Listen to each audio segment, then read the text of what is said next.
ભર ઉનાળે ગાજવીજ સાથે ધોધમાર વરસાદ વરસી રહ્યો છે અને સાથે અનેક ઠેકાણે બરફના કરા પણ પડ્યા છે। તો ભર ઉનાળે ગુજરાતમાં વરસાદ પડવાનું અને બરફના કરા પડવાનું કારણ શું? ગુજરાતના અનેક જિલ્લામાં ધોધમાર વરસાદ પડી રહ્યો છે, ત્યારે રાજકોટ જિલ્લામાં બરફના કરા પડ્યા હતા, જે બાદ કોટડા સંઘાણી રોડ ઉપર બરફના કરાની ચાદર પથરાઈ જતા જમ્મુ કાશ્મીર જેવો નજારો જોવા મળ્યો હતો। સાથે જ રાજકોટ જિલ્લાના અન્ય ભાગોમાં પણ ગાજવીજ સાથે વરસાદ પડ્યો હતો।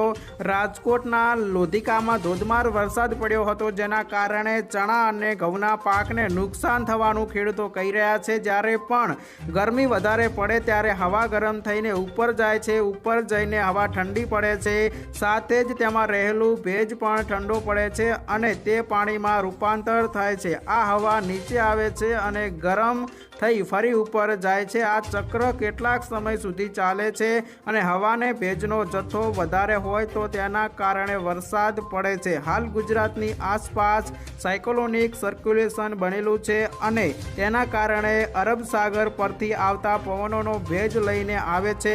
આ કારણે હાલ ગુજરાતમાં વરસાદ પડી રહ્યો છે।